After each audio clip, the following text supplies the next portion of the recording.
Yes, we got the countdown. So we are now live. Welcome everyone to episode 7 of season 5 of the Level Up Your Wealth podcast, where we talk about the gaming industry from a business perspective. I'm one of your hosts, Marcus Howard. Mario couldn't be here this afternoon, but he'll be joining us next week. I'm thrilled to catch up again with Joe. It's been almost 10 years, seven years, Joe. How long has it been? Yeah. 7 years. 7 years. Welcome to the show, Joe. Nice. You made my day for just inviting me. So it's nice to help me celebrate, Clutter 17, etc. But you really made my day. So congratulations. Thank you for accepting the invitation. And so you're now 17 years with your company, is that correct? Or 17 game release? Game release. It's game number 17. I really started at the end of 2009, so I am 15 years now. 15 years. Wonderful, wonderful. All right, well, we're going to talk about all that. But first, as everyone knows, as a tradition for our podcast, we play just a quick video game. So we're going to have a 1v1 on rock, paper, scissors. Let us know where you're tuning in from. Happy to give you a shout out. Bring your name up on the chat. Let us know if your podcast host is going to win, or the person who's been building games for 15 years is going to win. He said before we jumped on live that he had built the logic for rock, paper, scissors, so I might be at a disadvantage. No. I'll tell you that when we come back. I'll tell you what my game it was for a Game Jam game. Okay. So we'll talk about that right after the game. Gabe says hello. Let me jump back over here. Gabe. Hey, Gabe. Thanks for tuning in. Let us know anyone else who's tuning in. All right, we'll jump right into this game. Let me share my screen. Boom. It is first to 5 points.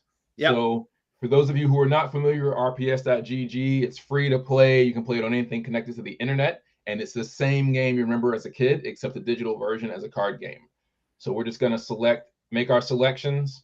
And then we get to see, who won, lost, or if there's a draw. And we're both off to a slow start here with 2 draws. Joe picks up his first point. Joe, you'll notice at the top and bottom of the screen, it'll share your play history and my play history. I'm losing, by the way. I'm still losing, so this might be a short game. Got my first point.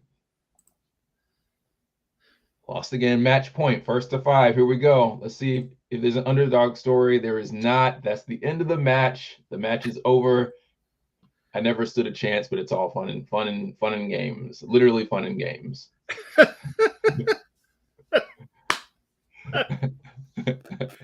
So that was nice. So the logic version is each level you play against the computer, it uses a different strategy. So for instance, the first level is called the Bart Simpson strategy.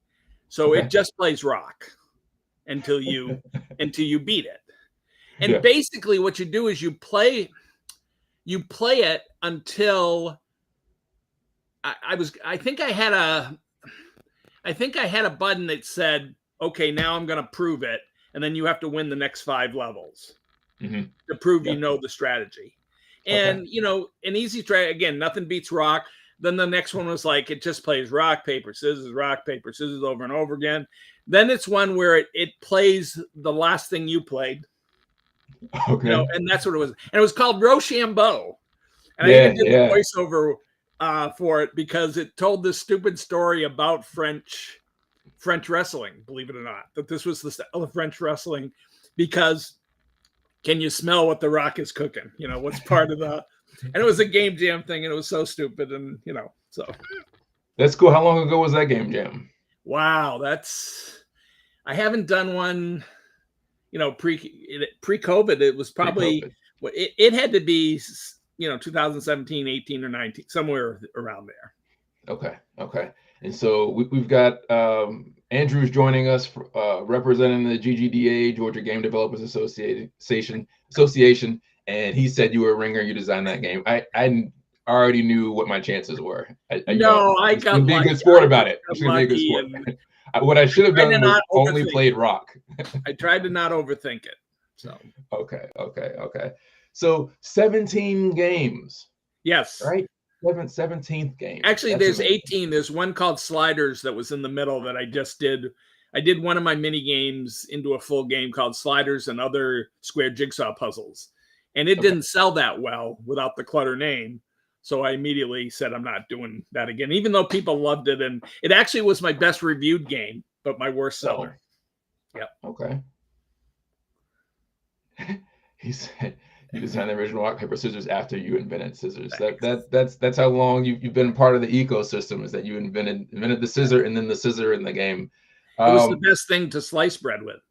Yes, of course.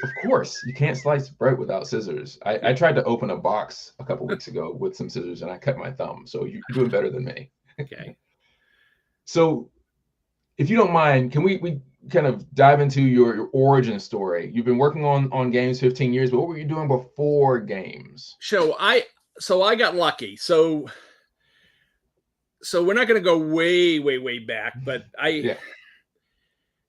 I tried several times to try to do games, different times, and the technology really wasn't there. I mean, even back in '84, my third computer job, I got a hold of a PC and I think an MP Basic. I tried to do this little Othello thing, and it was just too painful, so I didn't do it. I was a business programmer. Okay. And anyways, when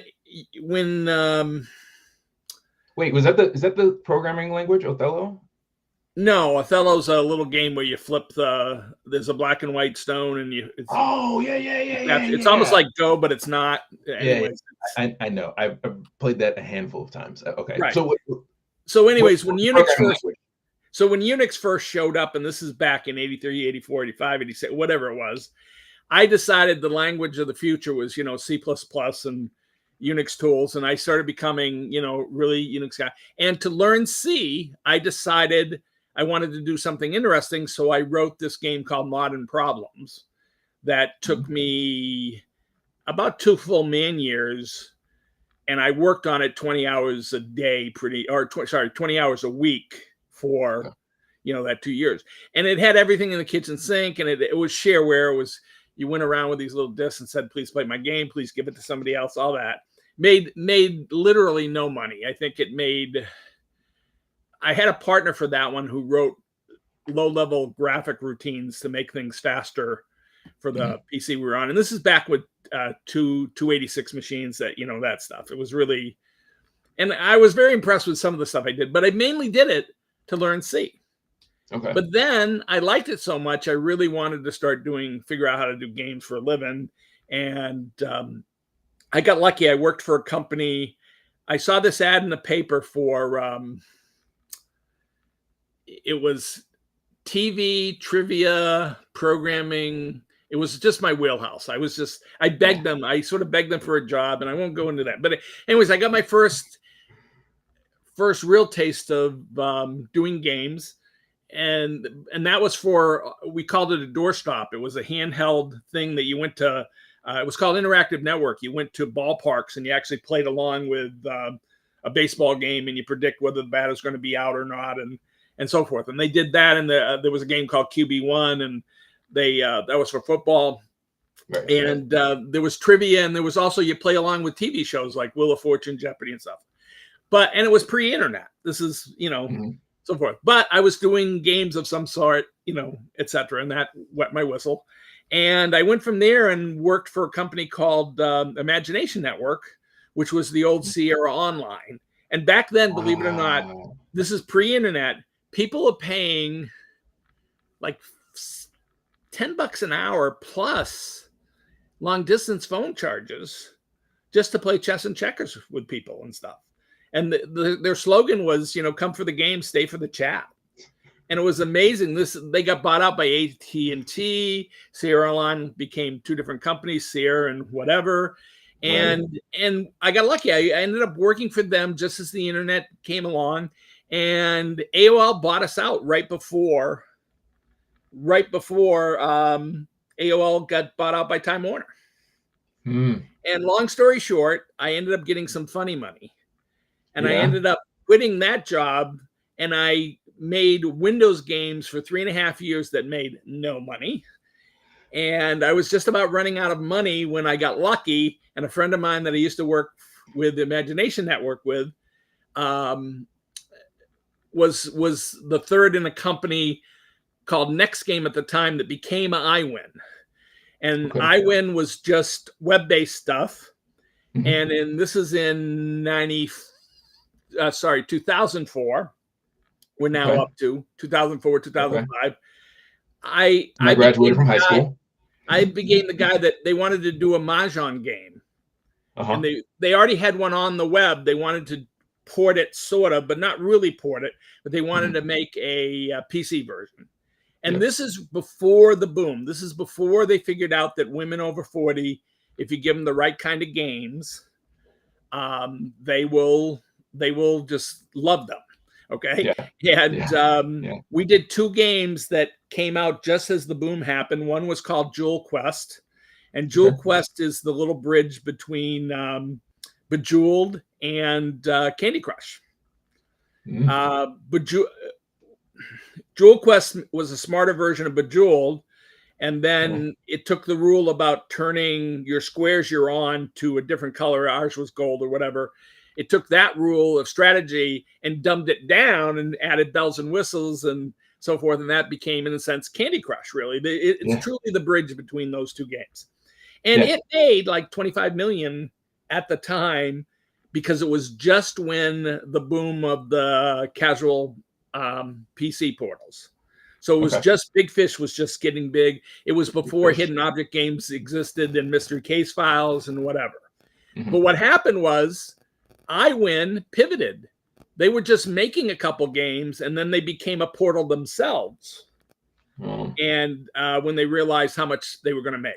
And we became a force to reckon with because Jewel Quest went out, was the top of the quote internet, that, the casual market for like 4 to 6 months.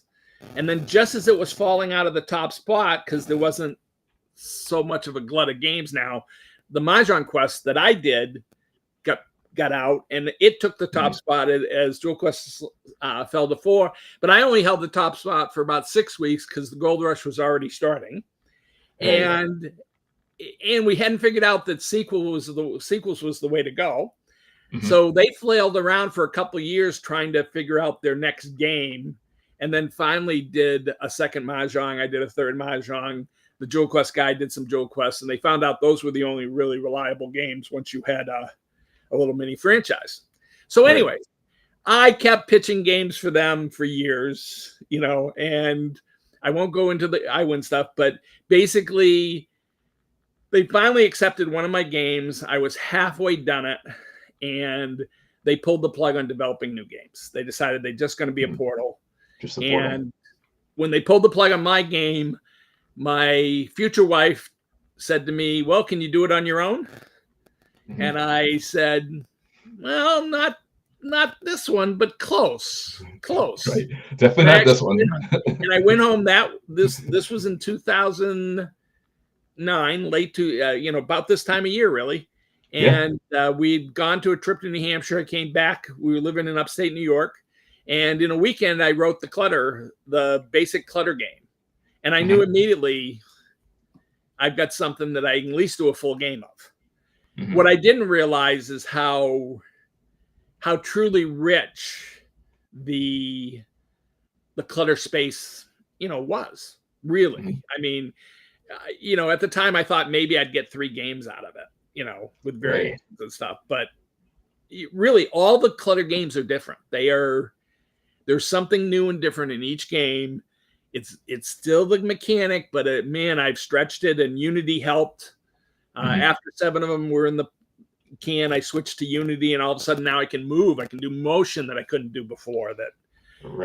Just really slick stuff and some fun stuff. So anyway, so that's what happened. Is my wife said, "Can I do it on your own?" And I went immediately to my company and said, "I'm going to quit in a couple months. I'd like to do this by myself. I'll stick around for 2 or 3 months. And what I'd like is to be able to use the tools that we've built. And I'll give you right of first refusal." And that's basically what I signed. So for 2 years, I had to show them the game before they said no, and then I just put it out on the portals. So, Okay. anyways, but that's what I did, and it took me a little over a year to get that first game done, and I almost didn't do the second game, and I'm so glad I did. So, why didn't you almost do the second game? Because the first game, so I knew the market well enough that I thought I would make either less than 10 grand because it would just bomb, or I'd make over 100 grand. Okay. And it proved me wrong. It right in the middle. I was the secondary game on Big Fish. I wasn't the primary release of the day. I'm not sure how much that would have affected things, but bottom line is, after 15 months, I had only made about 50,000. And if I'd never made another Clutter game, that first game would have topped out at 60,000. And 60,000 for a man year of my time was not worth it. I was making 110K at the time, etc. But and my wife wanted me to try a different game.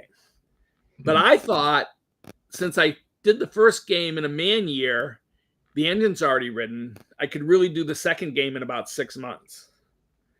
And I decided to do that because 50, 60K for 6 months is much better than 50, 60 for a year. So I did that, and then I started learning, because the first game went out, and not only did this, and by the way, it wasn't a huge hit, so I knew I could reproduce it. It wasn't a bomb. It wasn't a huge, so I was pretty sure if I did something similar and, good enough and close enough to the first game. And really, the main menu looked the same. I mean, I didn't add much difference and stuff. I still had mini games. It was still a full game, totally different than the first one on the focus and stuff. But anything I could do that I left the same, I did. I didn't want to do any extra work. So I got it out in 6 months, and it did exactly. It performed about the same as the first game. However, it bumped a bunch of sales to the first game. So that second game goes out, and in about 6 to 8 months, it's made 50K, and it's bumped 20K extra sales to that first game. Yeah. And I started calling that the long tail. I called it the sequel effect or whatever. And then I was off to the races. And then the third game went out, and the third game outperformed both of the first two while still bumping sales to those first two. And that very first game, if I'd never done a sequel, I told you, about 60K. That first game has brought in about $250,000 now. Fantastic. It still brings in about 1,000 a month, because it's the one, even if they play the later games, people go back and want to see that first game or try or whatever. And the rest is just really nurturing what I call the franchise effect. And the market keeps shrinking, but the franchise effect kept me ahead of it, so, and that's what I do. This last year, I did an experiment where I wanted to see, can I get 3 games out within a year space? And, I wanted to top my prior years. I wanted to really figure out if I can get, that. And I worked hard enough, but still not super hard. And, it did. This is a good year. I'm going to be about 15% better than my best year ever. So, fantastic! Congratulations. Yep. I know that we've got some probably indie developers watching, especially part of the GGDA community, and people who are aspiring game developers. One of our former guests is a high school student who has launched her own studio and wants to do this full time.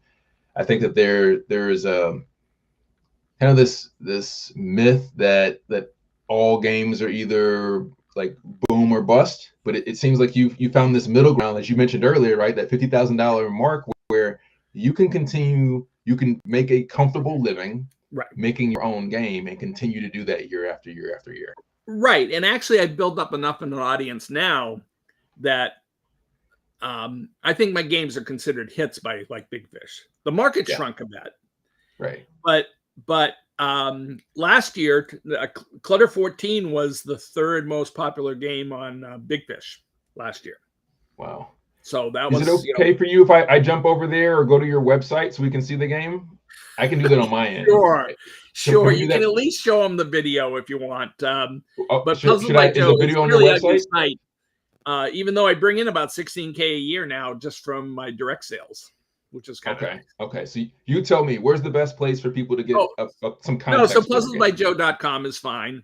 And you'll see, you can scroll down a little bit and see a video, and you can probably, hopefully, figure out how to show them that. Yep. So they know what the game is. Bring you back here. All right. So this is, so sure. You tell me. Scroll down a little bit.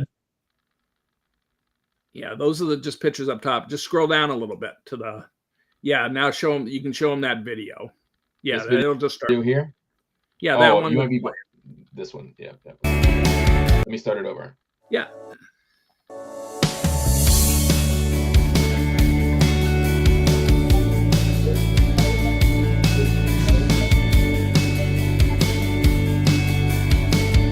I'm not sure how well it'll, Are you getting the audio? Hard to see the movement. Okay.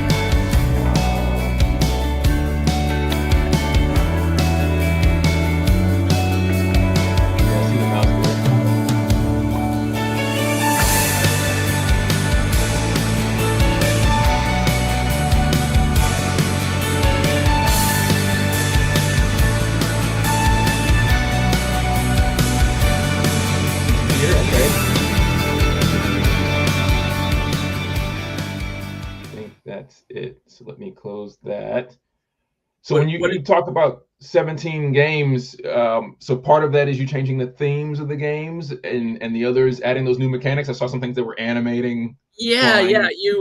So each game's different, and I decided a while back. My wife's a potter, full-time potter, and I decided I'm kind of a potter myself, but I don't work with clay. I work with code, right? I take, as soon as the last game's done, I lock it up, move it, copy it to a new thing, Clutter 18's already started. And I just work from what I have, and I keep extending it so that it can do anything any of the prior games did, at least the prior games in Unity. And, I keep playing with it till I am happy with it. And to get fast this last year, I actually stopped doing narratives.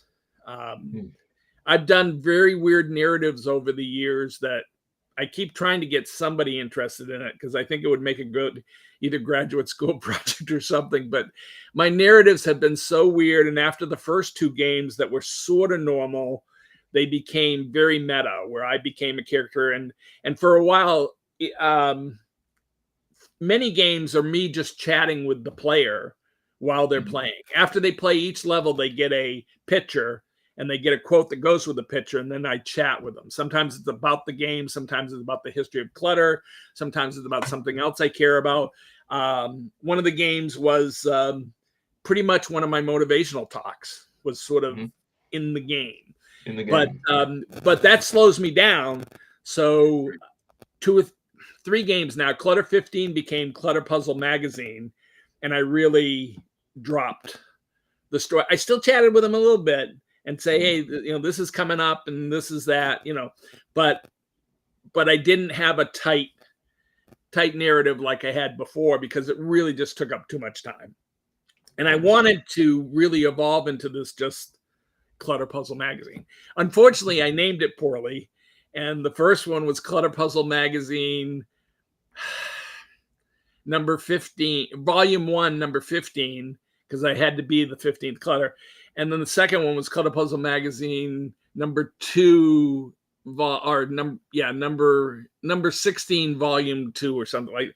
And it was just confusing for people. And I think it's why 16 didn't sell quite as well. And it's very tough to judge because of time it goes out and you can't tell which other games. But over time, you can say, for whatever reason, and you don't always know the reason, wow, this game really performed well. So it was either the promo video was better or the concept was stickier in people's minds. But I can go all back through my games and go, wow, 3 did well, 5 did well. The best looking game did the worst. it pleased the producers and the marketing people, but my customers were really annoyed that I let two young female people that were just right out of college do the story and art, and they felt it didn't have enough Jonas in it because of the meta weirdness, and it did not sell as well. It's amazing. And then because of that, I reacted and made the next game just off the chart Jonas, and that did better. And each time I've done more weird Jonas, it seems to do better. And I cut out the story the last couple of games and they've done well. I think Clutter 17 is going to even do better just because I think the flower is going to have the effect of really drawing people in, the flower theme. And then the games have gotten harder for at least the last 7 games. Each one has gotten incrementally harder. And my customers, I lose occasionally one. I'll hear from somebody that goes, I'm done, just way too hard, even with the timer off, way too hard.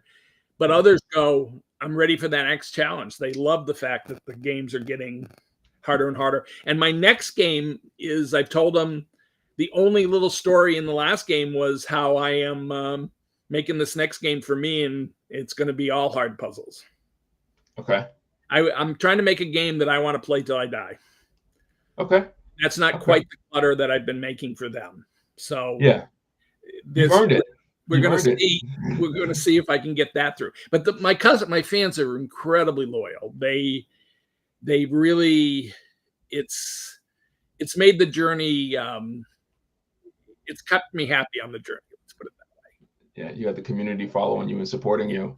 When you say Portal, and I'm familiar with Big Fish, but it's been a while since I've been to the website. So is it more like a Steam or?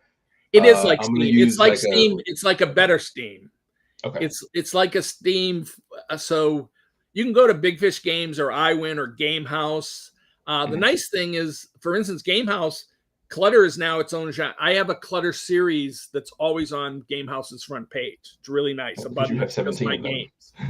And iWin also has a Clutter area for me. In Big Fish, man, I used to do really a little better.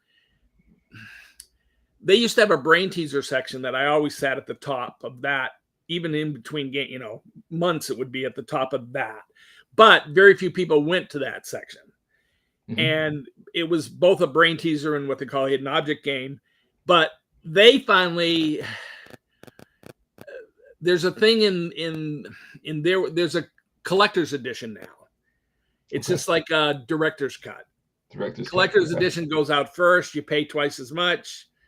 Or you can wait and about 30% of the game's gone and you play the standard edition. And about 70% of the people buy the collector's edition. Yep. And I had asked to be a collector's edition and they told me no. And then 2 years later, they came back and asked me to be a collector's edition, which was nice. Which is one of the things I've learned. The longer you stick around, the more they treat you well. And I mean, part of it's a good game, and I try to balance how much is perseverance, how much is that I do know how to make a good game, how much is it, that I've stuck around, but it's a combination of many, many, many things. And I've been lucky, and then I've leveraged the luck. That's the way I look at it. So, and like I said, I came so close to never doing Clutter 2. And that would have been the biggest mistake of my life that I would have never known. I would be. You have any plans to do that other mystery game? So that's called Diamonds. I told them I was going to do it at one point, and then I never did. So, I'm 67.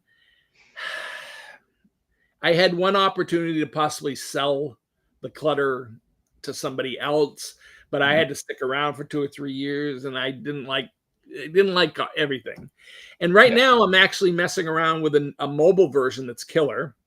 And I've had four of the games have been ported to mobile. Okay. Three by an all access site, and then one by Game House. And they did the port. they took my finished game and with Killer Clutter, and they ported it. And it has microtransactions, and it has, you can ads and so forth, but they did all that work.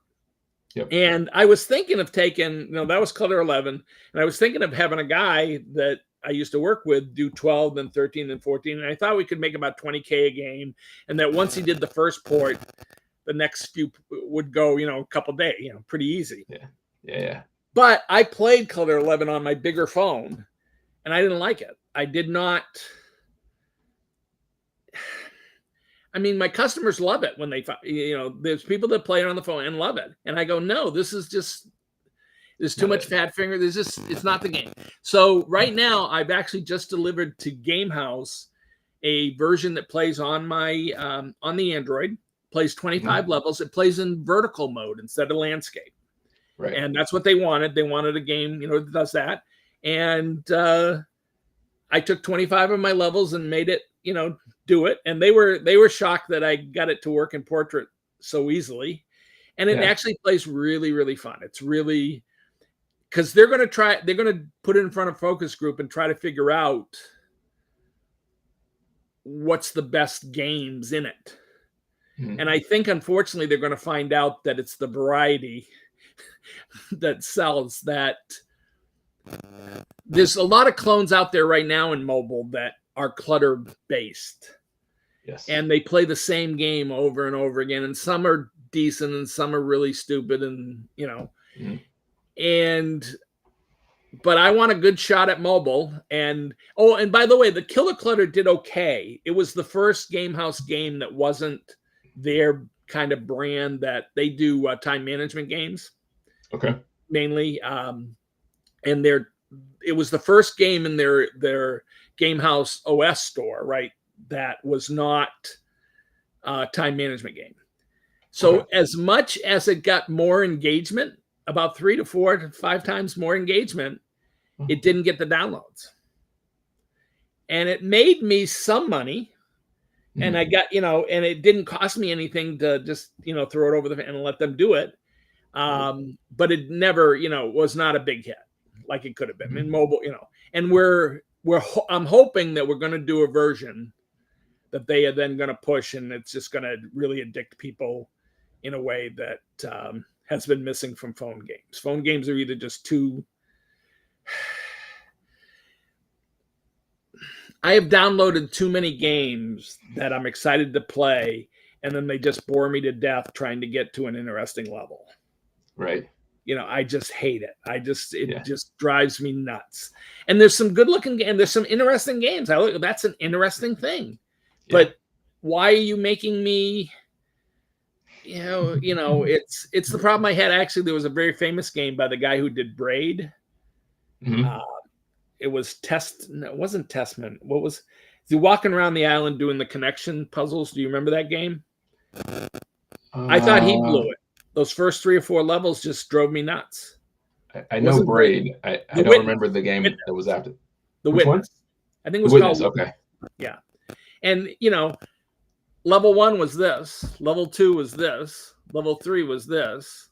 Come on. Get me to something where I have to think. And, but I mean, you can't criticize him too much for his, choices. He does masterful stuff. But, but anyway, so I've been rambling, but I'm happy to do that. So that you asked about the Diamonds, the game that I've never done. It's called the game that was canceled. It's called Diamonds, and it was actually conceived as a trilogy, and it was a little bit based on Back to the Future, but not quite. And it's just a really silly game. Some of the time,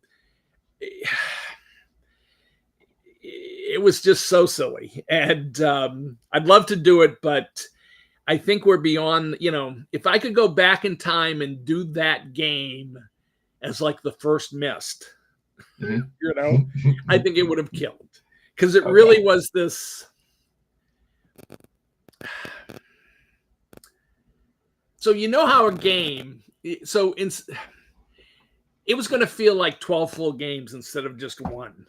Right. It was crossed with Clue. There was a time element. There was so many silly things, and all the dialogue.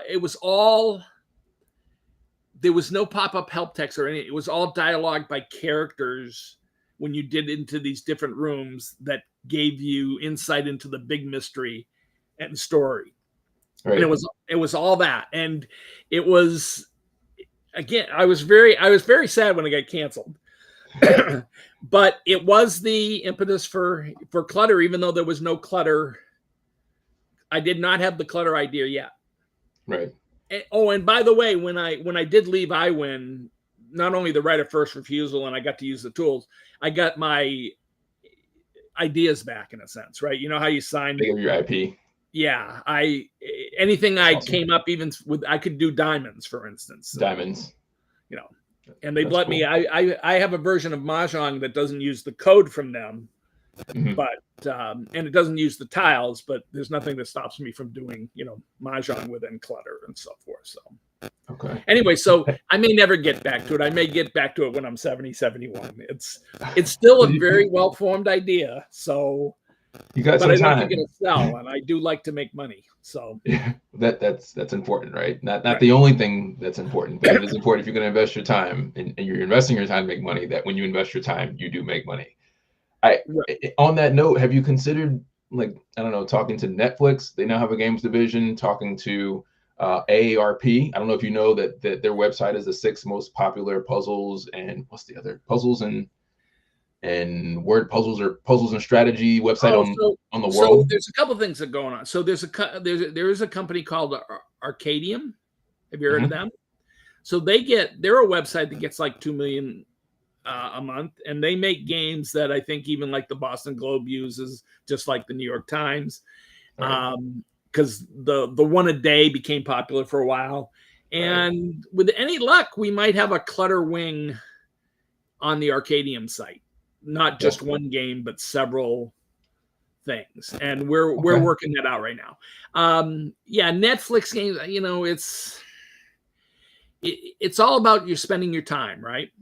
And I have to really believe I'm gonna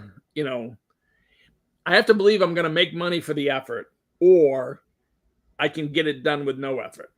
Like all my last 7 or 8 games are in Unity, so they're all on the Switch, PlayStation 4 and PlayStation 5. They make very little money there. I have a guy that puts them on Steam. I just do, 2 hours worth of work, I think, at the end of that. And they put them on Steam for me. And because I don't want to, because again, I only made, a pittance. I sell more directly myself through my website. And even that, I don't. My website's like, well, you saw it. I don't. It's retro. very, very retro. I don't spend a lot of money, and I don't, I don't spend a lot of money for music. I have indulged myself over time. I did the game with the 2 young. They just graduated. Yeah. They really the best looking game by far. It was called Clutter 6 Lee's Story, and a gorgeous art. I even did cutscenes. It's the only Clutter with cutscenes.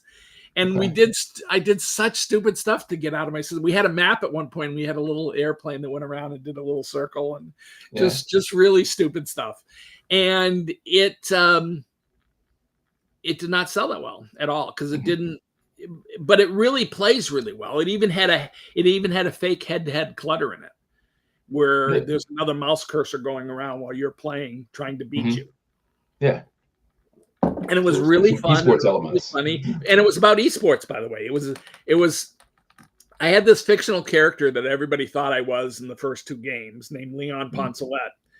And after doing 3 games without him, in Clutter 6, we told the story of Leon Poncelet's daughter, and or maybe granddaughter. I think it might have been granddaughter. But I became a fictional character in that game. We told the story that Puzzles by Joe wasn't real, that Leon had created. I told him for 2 or 3 games that I wasn't Leon. Leon's fictional.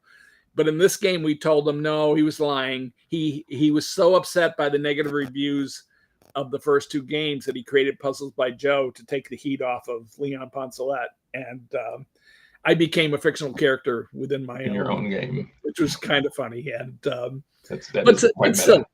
It's silly. And by the way, all this rambling and all this, the different games, if I could go back in time, I would just do them quicker and not get bogged down in doing too much story. It's tough. I reached a point where my customers think they know me. Yeah. And they do. I've told the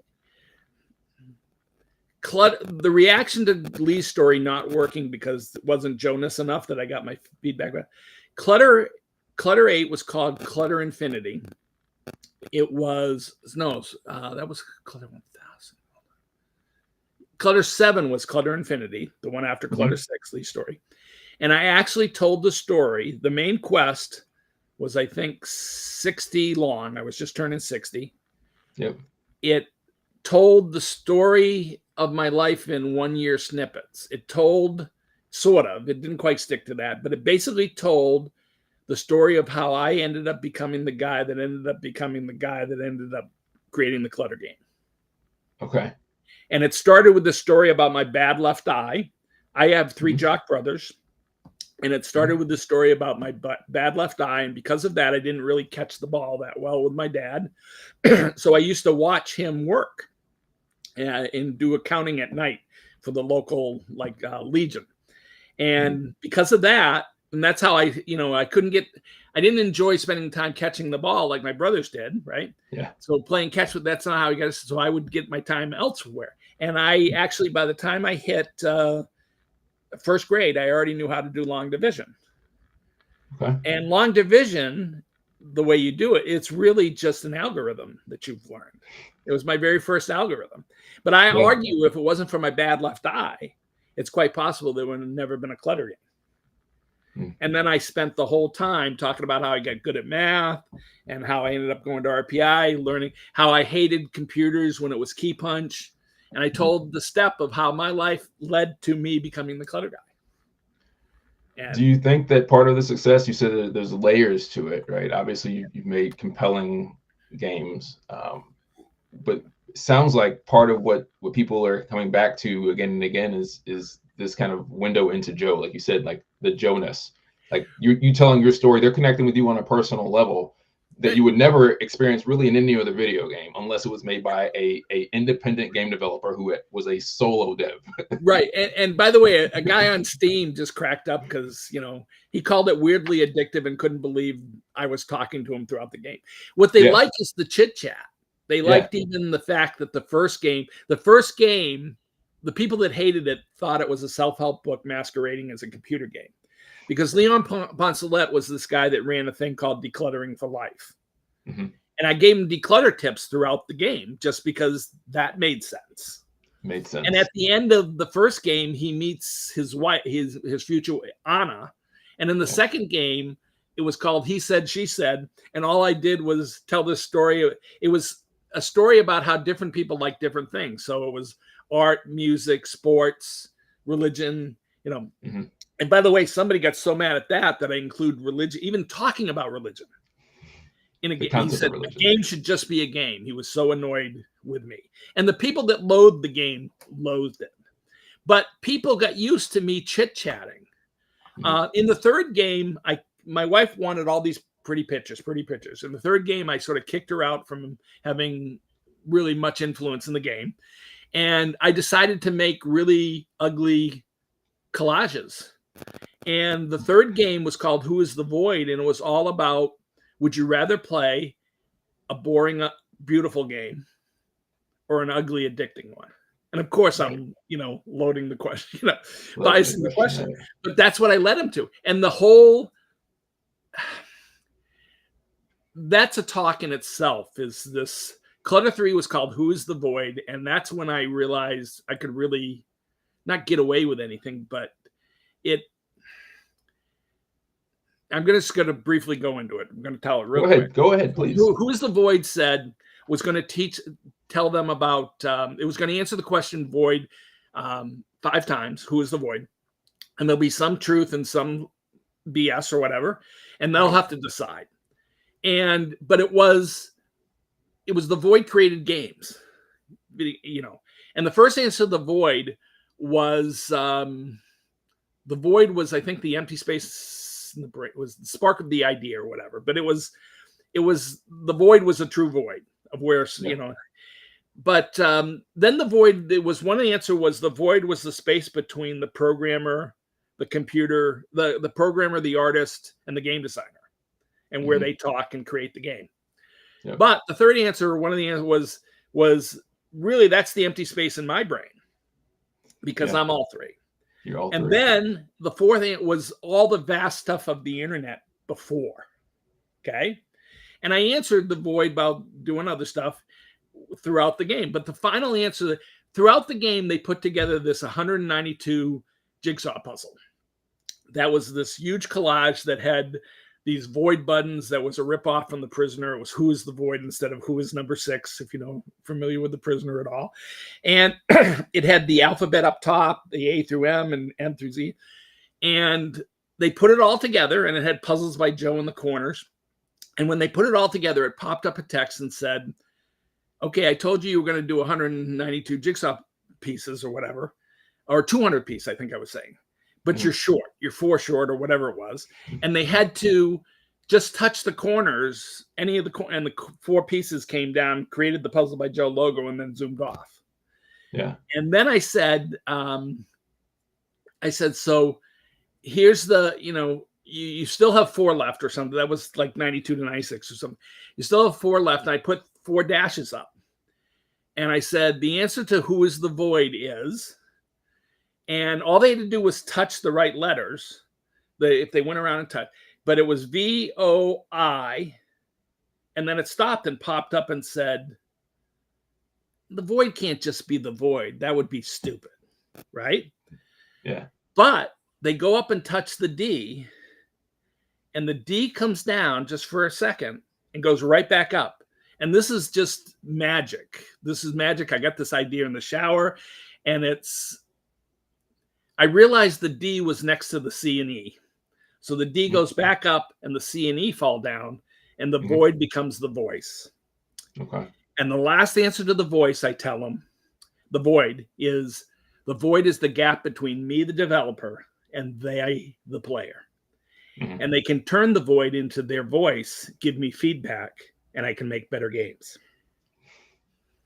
And that was Clutter 3, and that really started this tight interwoven thing between, you know, the people that really love the game and giving them feedback. I let them be heard, I think is the, you know, I think my customers really believe they're heard when they give me any type of feedback. They also know I'm very responsive when they do connect up to me.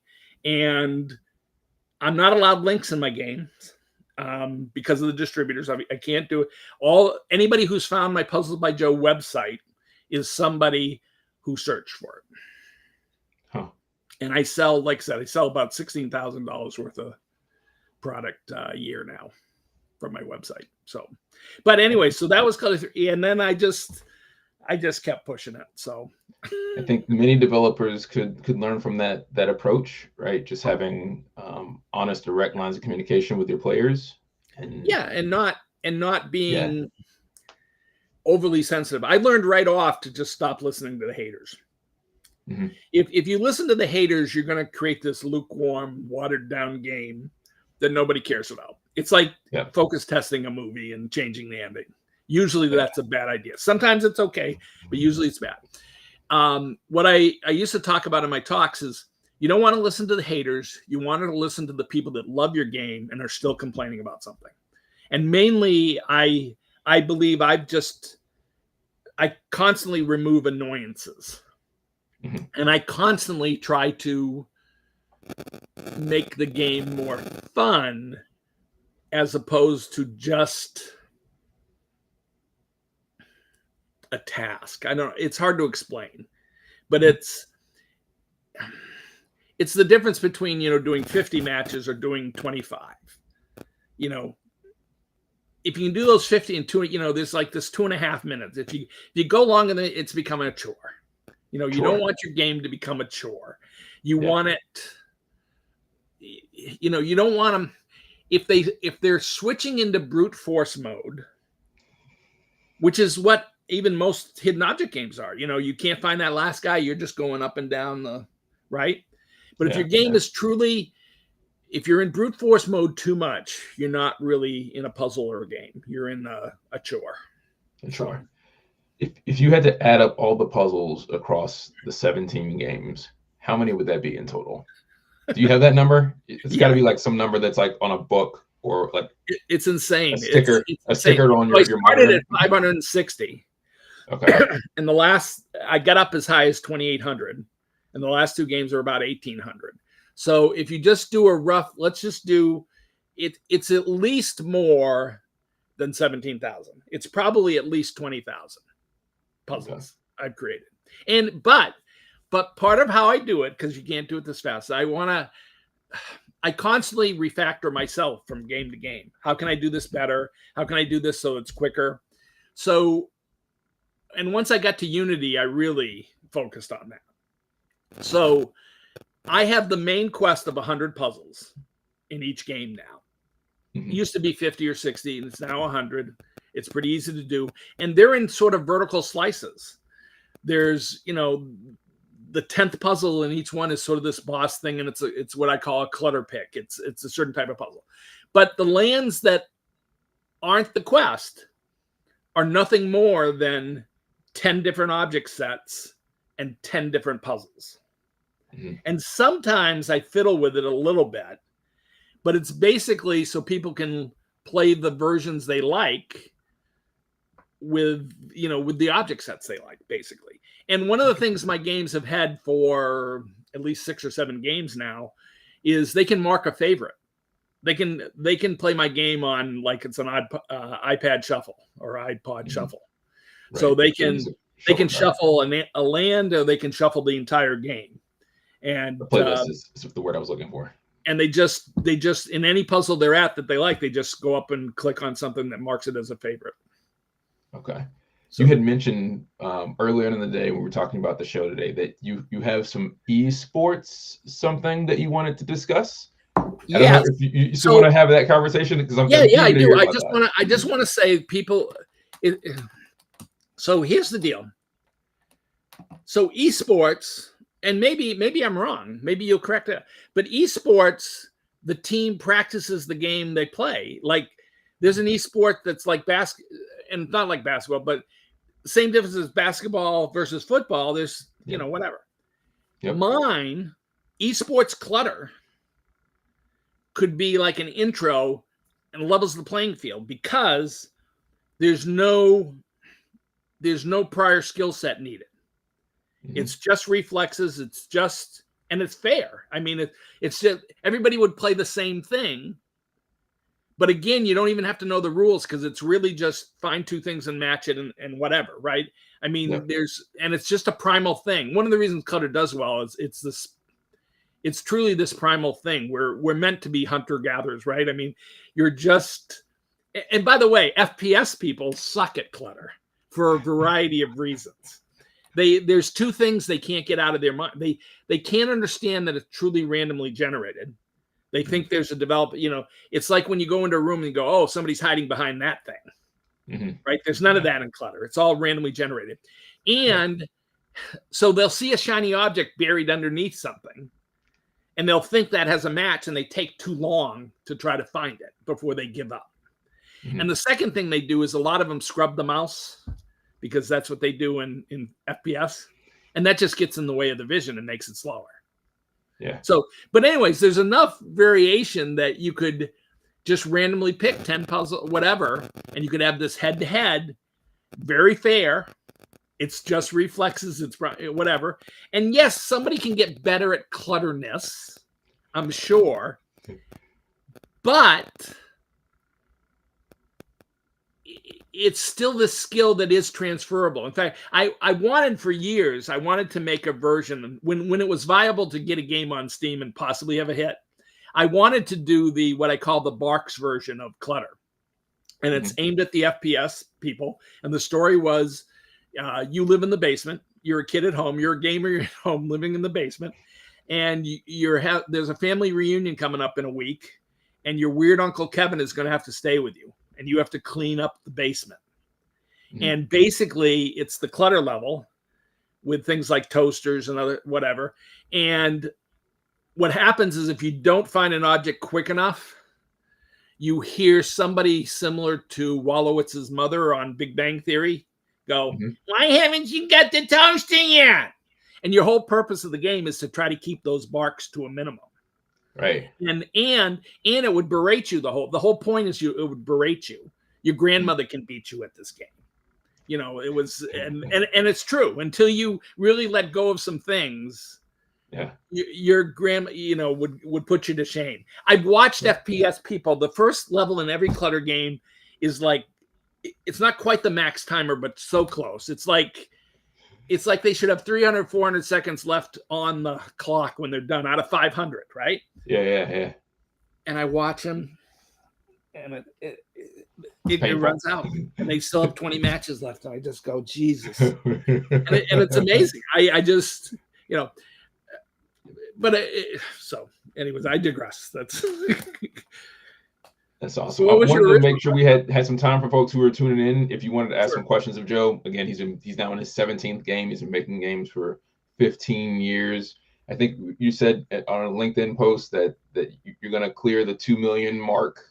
Yes. I think this time next year. For sure. January, February. It's very predictable.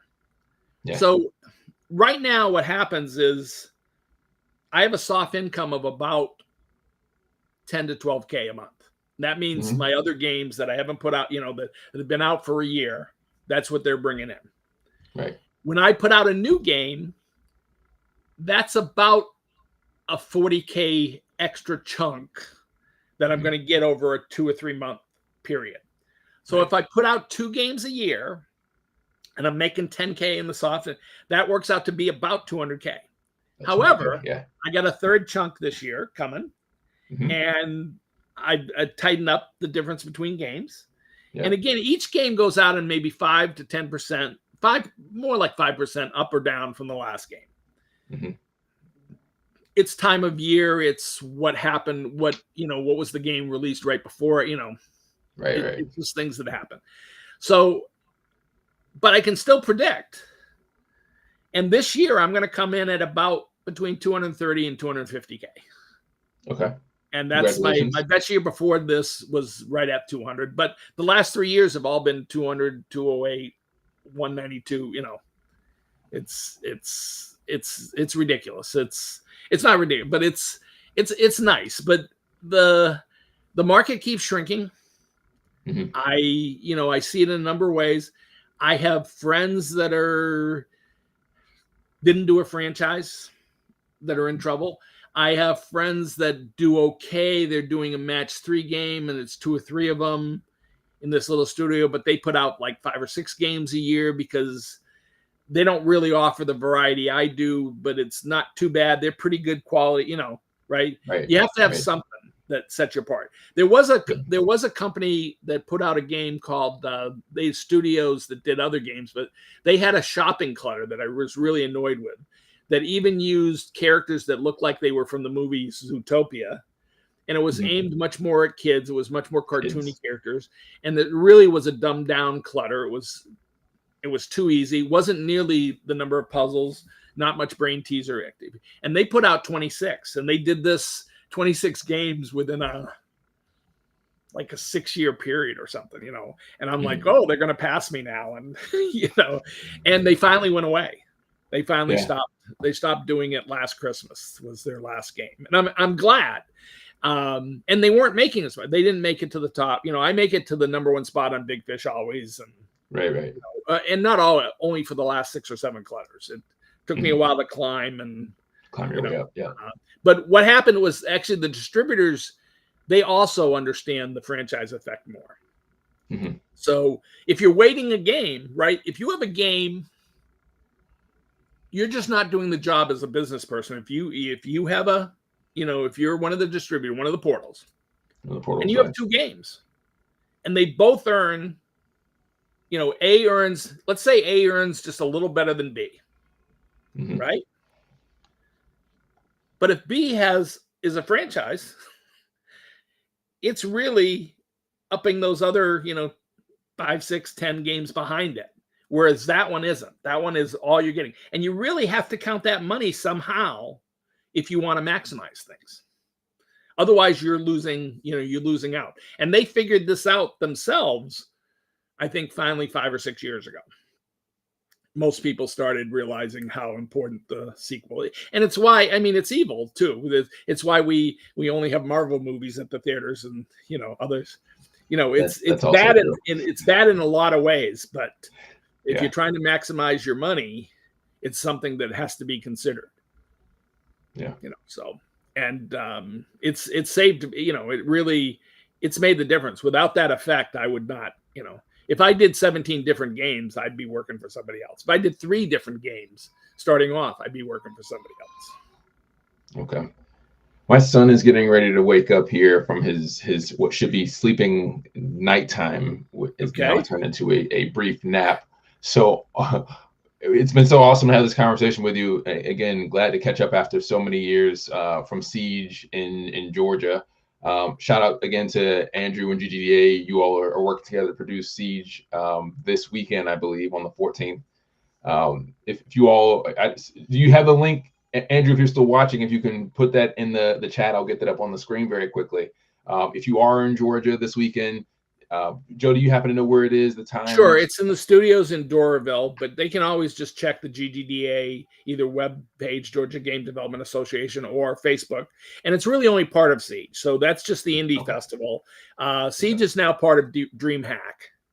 Okay, so it'll have 3 or 4 or 5, I don't know how many panels there during that. In October, first week, 2nd through the 4th. Yeah, October 5th through 7th, I think. That first week. Yep. So, okay. In fact, I believe I'm doing a panel now. Something to go through. So, well, if I know anybody who'll be up there, I'll be sure to connect you to them and them to you. But thank you so much for your time. Congratulations on your 17th game and your 15 years. And can't wait to see this Mystery Diamonds game whenever you get around to it. Yes, some year. I may write up a little bit something that I should share with you about the stupidity of the game. And it's not stupid, but it's whatever. It's quirky. So, yeah, it's I mean, it's what Clutter became without a story. I mean, it's it is what it was. I wanted a game you could do. I've always wanted games that you play forever. So there's a main quest, but then you can go back to any game and replay it as much as you want, and variations within I always hated games like Myst. I loved Myst, but you can't go back and play. That log bridge thing was great. I want to see a random version of it, and I want to play it forever if I want. Don't make me play just one thing. So, anyways, let everybody know before we go where they can find you, where they can connect to you. Obviously, you've got it's puzzlesbyjoe.com. Yeah, puzzlesbyjoe.com. I'm on LinkedIn under Joe Casava, as well as Facebook. I'm on the GGDA page all the time. I have a bunch of videos that are on my website that are very useful for game devs, especially younger ones, that got good reviews, overall, including I was the keynote speaker at SimFest this year, which was nice, which is kind of a mini Siege down in Columbus, Georgia. Okay. That's always Congratulations. fun. Congratulations. So. Well, again, best of luck next month at Siege.